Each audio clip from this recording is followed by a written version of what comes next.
नमस्कार।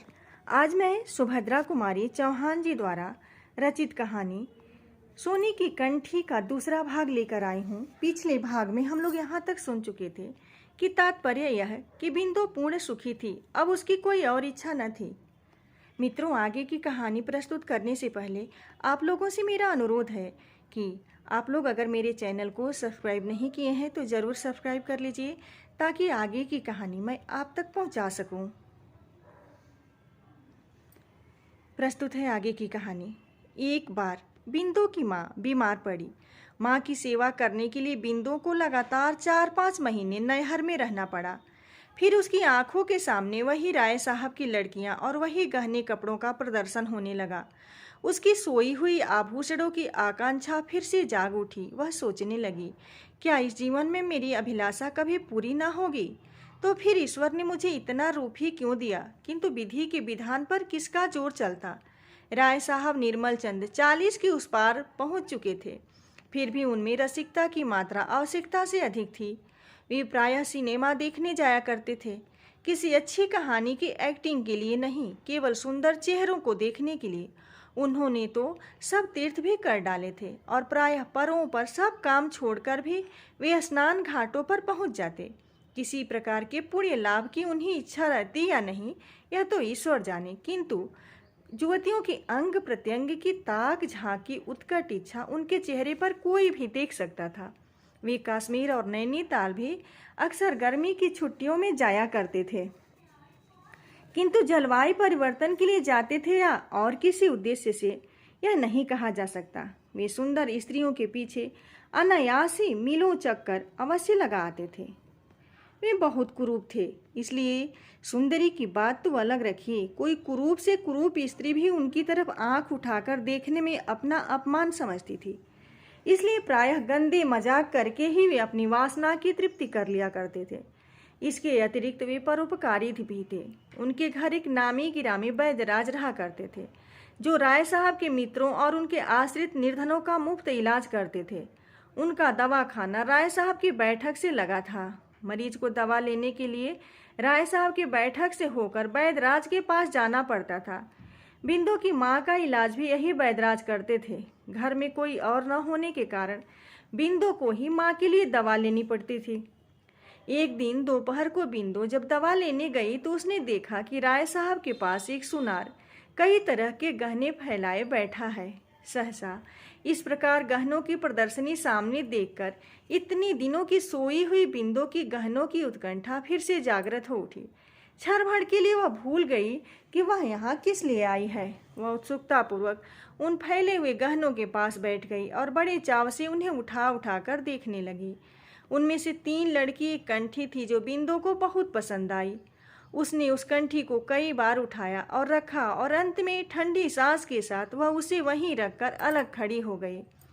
राय साहब ने भी वही कंठी पसंद की। बाकी गहने वापस करके सुनार को दाम देने के लिए दूसरे दिन बुलाकर उन्होंने उसे रवाना कर दिया।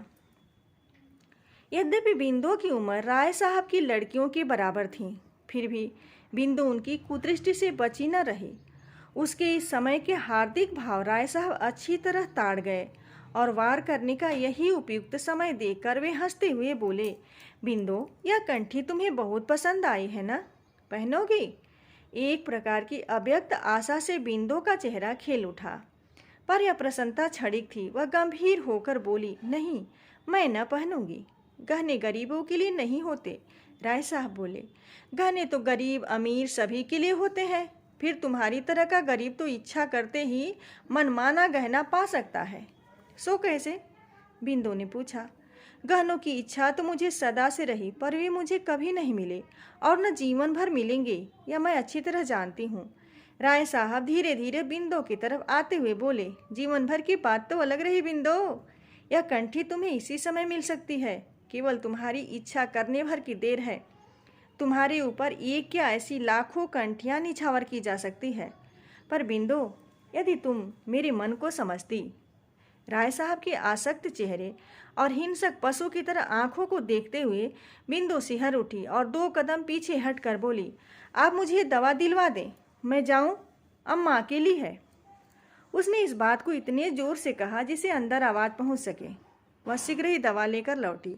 उसने मन ही मन सोचा, अब मैं दवा लेने न जाऊंगी। राय साहब की नीयत ठिकाने नहीं है। मैंने समझा था कि वह बेटी समझकर मुझे कंठी देना चाहते हैं, परंतु वे तो सतीत्व के मोल उसे बेचना चाहते हैं। चूल्हे में जाए ऐसी कंठी मुझे न चाहिए। विधाता, सतीत्व कंठी से कई गुना ज़्यादा कीमती है। किंतु इतने पर भी उस कंठी को वह भूल न सकी। रह रहकर कंठी उसकी आंखों के आगे झूलने लगी। फिर उसने एक युक्ति सोची, यह हो सकता है कि जैसे मुझे छलना चाहते हैं, मैं भी उन्हें छल लूँ, उनसे कंठी ले लूँ, फिर बचकर भाग जाऊँ। ऐसे अनेक तरह के संकल्प विकल्प करते हुए बिंदु सो गई। दूसरे दिन दोपहर को बिंदु को फिर दवा लेने जाना पड़ा। पहुंचकर उसने देखा कि राय साहब के मसनद के पास उस तरह की 4 कंठियाँ पड़ी हैं।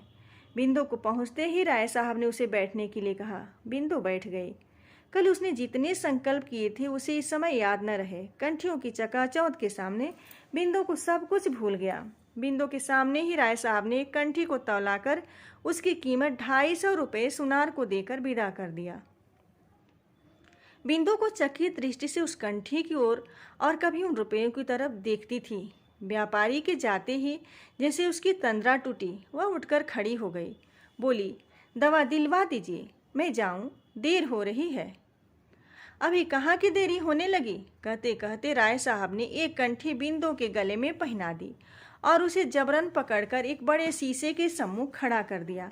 फिर उसकी तरफ सतृष्ण नेत्रों से देखते हुए बोले, अपनी सुंदरता देखो, वहाँ बिंदु है, यहाँ कोई दूसरी। बिंदु मंत्र मुग्ध सी देखती रह गई। वह भी राय साहब की किसी बात का उत्तर भी न दे पाई थी कि इसी समय उन्होंने अपने बड़े बड़े दांतों वाला मुंह बिंदु के होठों पर धर दिया। बिंदु को जैसे बिच्छू ने डंक मार दिया हो। वह घबराई, किंतु कुछ बस न चला।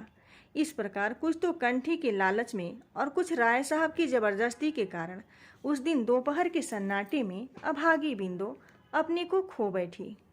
बेचारी को उस कंठी की बहुत बड़ी कीमत देनी पड़ी, परंतु उसके बाद फिर राय साहब के घर दवा लेने कभी न गई।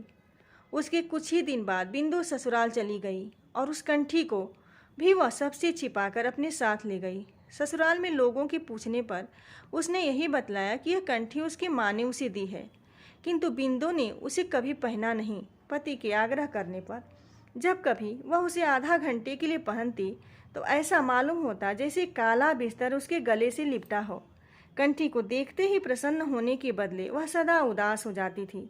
बिंदु के पति और जेठों में अनबन हो गई। भाई भाई अलग हो गए। दूसरे भाई तो खेती करके खुशी खुशी आराम से रहने लगे, किंतु जवाहर से खेती का काम नहीं होता था, जिसका परिणाम यह हुआ कि सब लोग तो 4 पैसे कमाकर गहने कपड़े की फिक्र करने लगे। इधर जवाहर के घर फाके होने लगे। अभिमानी स्वभाव के कारण जवाहर अपनी विपत्ति भाइयों पर प्रकट न होने देता। अब पहलवानी छूट गई। मलमल तंजेब के कुर्ते मैले दिखने लगे। सिर में तेल भी कहाँ से मिलता, जब खाने के लिए घर में अन्न का दाना भी न रहता।